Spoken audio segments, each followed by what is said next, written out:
Most of us move through life believing we are acting from the present moment, from who we are now, from logic, maturity, and conscious choice.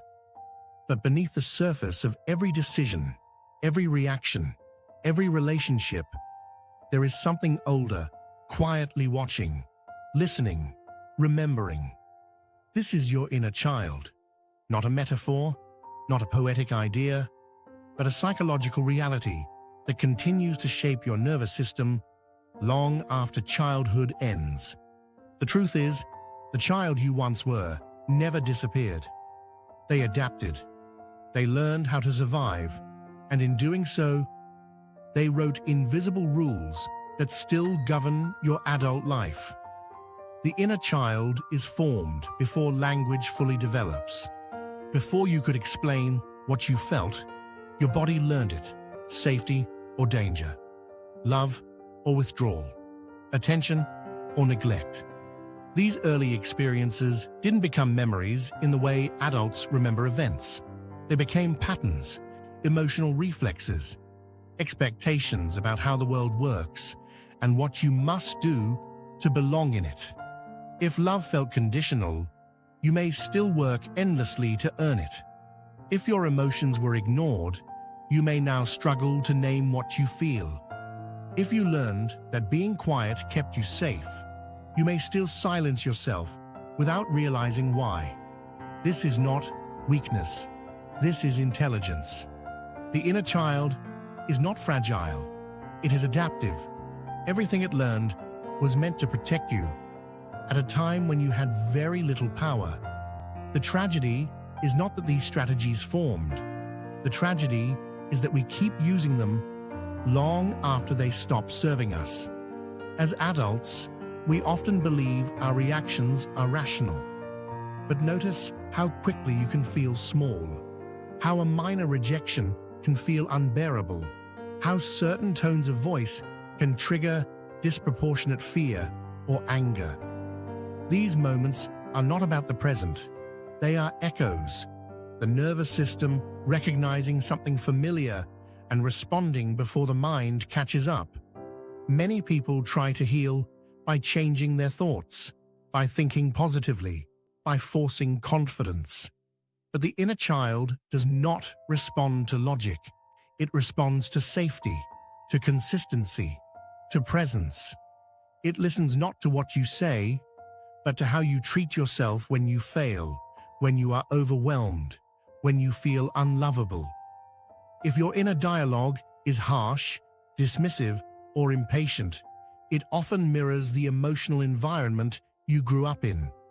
We internalize voices long before we question them, and without realizing it, we continue the same patterns, believing they are simply how we are. The deeper truth is this: the inner child is not asking to be fixed. It is asking to be seen. Healing does not mean reliving every painful memory. It means recognizing when an old survival pattern is running the show.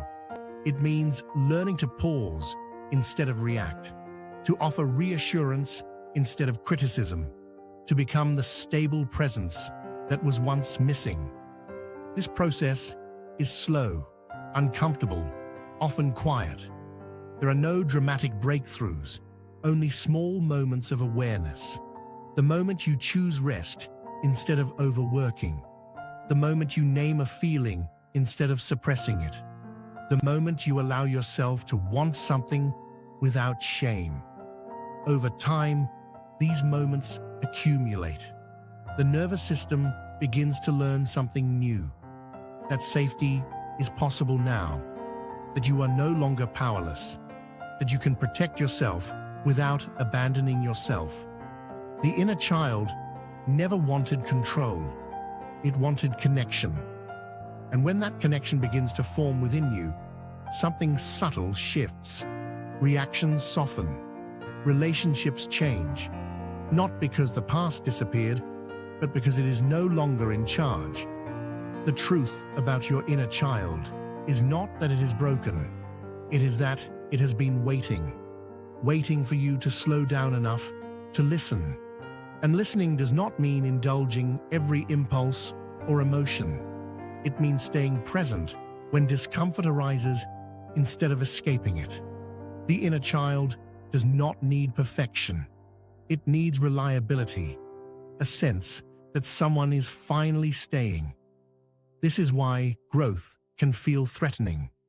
When you begin to change, old parts of you may resist, not because they want to hold you back, but because they were built in a different world, a world where letting go felt dangerous. When anxiety rises as you set boundaries or choose yourself, it is often the inner child asking, "Is this safe?" The work is not to silence that voice, but to answer it, calmly, repeatedly, with actions, not promises. Each time you respond differently than you once did, you rewrite something deep, not in memory, but in sensation. Eventually, the child inside you learns what it never could before, that the present is not the past, that you are here now, and that for the first time, it does not have to survive alone. If you like this video, don't forget to like it and to subscribe. It will help me create more educational content like this in the future.